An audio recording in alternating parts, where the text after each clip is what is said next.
Since I've been in Black YouTube for the last 3 years, I've noticed many content creators, in particular the Black male ones, who talk about the dysfunctional issues that single mothers produce onto their sons. We talk about this all the time in this part of YouTube. But I dare you to look in the comment sections of those videos, and what you will find that some Black men will defend their single moms. And they will say things to the effect of, my mama raised me and I turned out completely okay. I didn't end up on drugs. I didn't end up in any gangs. In fact, I graduated college. I have a great job. And even look at me. I'm married with my own family. So, what you're saying doesn't apply to me. And when you hear such an argument, it is really hard to debunk this, if you think about it. Because when you look at single motherhood, we look at, okay, Black men are in jail, Black men are in crime, Black men are failing, they're not academically successful. But what happens when you do meet a Black man who has overcome all these obstacles and he can point to the fact that I'm doing very well, I'm in the middle class? But what brothers who come out of these environments fail to realize is that you're still lacking in other attributes that would make you a man. You see, a lot of brothers feel that because their mama raised them and they're not on drugs, they have a functional job, they've been educated, that they're, some kind of unicorn or something. But if you really look at the profile of such brothers, and I'm going to put this out, these many times are the brothers who tend to be very pejorative towards other Black men. And see, the thing about being raised by a woman, most times than not, is that typically you do not have the ability to work well with other Black men. This is something that they have a big problem. It doesn't matter that you went to medical school. It doesn't matter that you're a lawyer now. It doesn't matter that you're successful and you're an accountant. If you look at a lot of these brothers, many of these single mother raised boys are the biggest haters of Black men. I would argue you get your guys like Derek Jackson like this. He probably is a great example of what I'm talking about. He's a guy, most likely, and not to throw any dirt on him, but he's probably a guy that came from a no dad in the house, went to college, got educated, and look at the hatred he spews out about brothers. You see, these are the brothers out there that have the biggest problems with Black men. And they typically end up defending and taking sides of women all the time. They're always on the side of women when it comes to child support. It's always the Black man's fault. They're never objective in their criticisms towards Black women. It's always the Black man's fault. Analyze these guys. And when these guys get into the relationship with another woman, these dudes do not deal with these women from a position of any type of strength. They're not able to organize what the family should be like. They're not able to create their own lane first and say, you need to be able to get in my lane or you can get the fuck out. I'm going to say it again. I'm a man. This is my lane.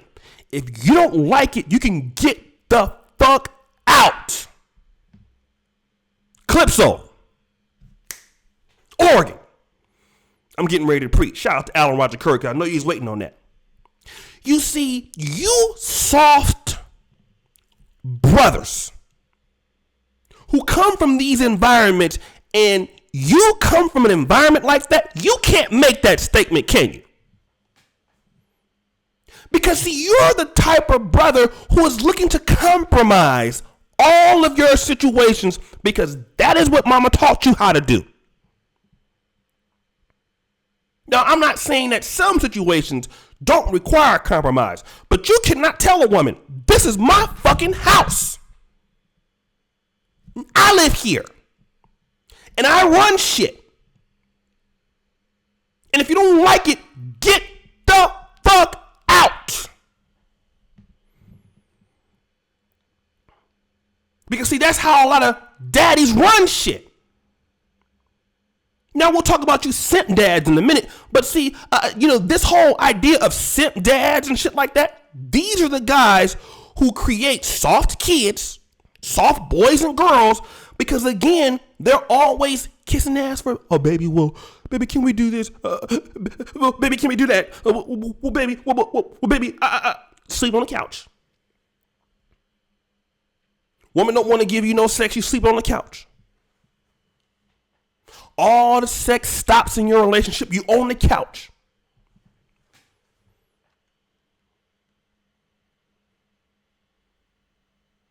Wife can do anything she wants. Talk to you any kind of way she wants. You take all type of abuse, be it verbal, be it whatever it is. See, these are the men that go through this. The same dudes that say, my mom raised me, I turned out fine.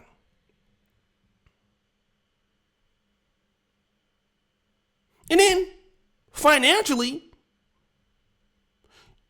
you're not willing to really take the risk to do stuff by yourself. You see, I really feel, I don't have any data on this, but if you look at any guys who are billionaires or really wealthy, I would guess that none of them hardly come from single moms. And what does that mean? That means that I feel that rich or upper middle class people, they have strong father figures in their lives. So they're able to create wealth. They're able to manage different personalities. You see, a nigga that comes from a single mother home, for the most part, he can barely manage his own personality because he's fucked up. How can he manage anybody else's personalities? So you can't run no corporation. You can't start a CEO or a business, something like that for the most part, because you don't know how to deal with people in position of strength. I think that very often there is a correlation with being able to deal with people in strength in your job and dealing with your household from that same position. Now, I think that there may be some wavering in between, but for the most part, these brothers that come from this sort of environment have psychological issues. And see, it's almost like being a functional alcoholic, like Winston Churchill.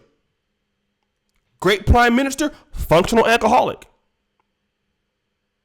And see, these brothers have other issues that they can't account for. They don't know how to raise their sons to be leaders. And so when you hear brothers saying, I watched my dad be a simp, I watched my dad do, well, probably because his dad wasn't there. So then you have a new generation of simps that come onto the scene. And what are these simps trying to do?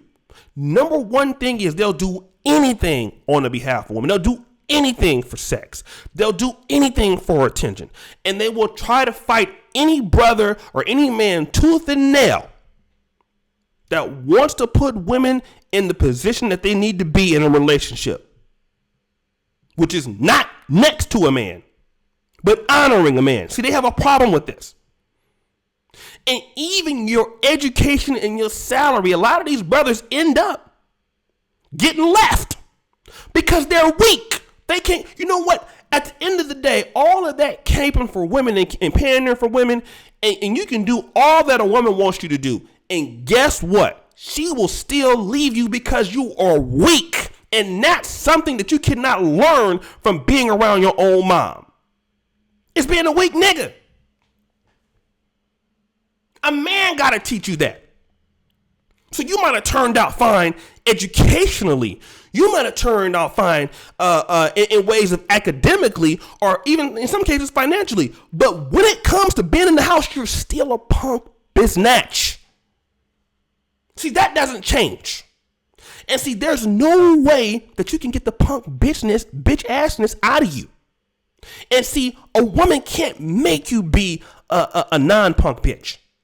See, there are guys on the street that are the toughest guys in the pen that are the most roughest guys. But when it comes to dealing with women and stuff like that and dealing with situations, they're punk bitches. And that is only something that a real man can teach a man, is to get out there and get it. Have a killer instinct. Have drive.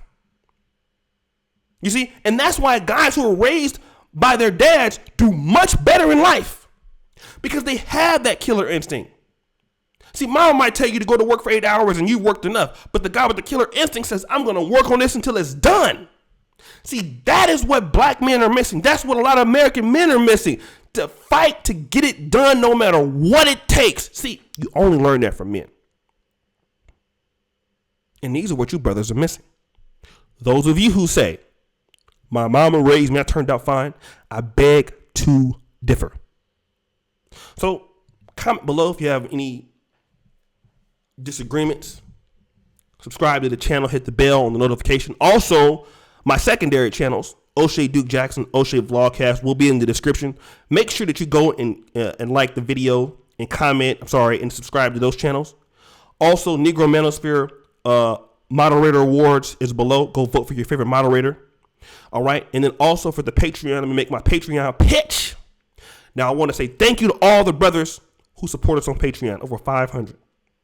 Now, in this day and time, black male voices are the most needed and most important to get our voices out there. The mainstream media don't want to hear us. No ad company wants to fund us. But brothers, we need your support at $5 a month. And it's not nothing, nigga. It's a collard green sandwich over at Leroy's Chicken and Grits House. But with your support, we can help continue to hire writers. We can help continue to bring on people to our panels. We can help influence and have conventions and things like that. I'm not asking you for no $100 a month or $3,000. I'm asking for $5. $5, right? Because if we have enough brothers, 1,000 brothers, 2,000 brothers, $5 a month, we do a whole lot with that.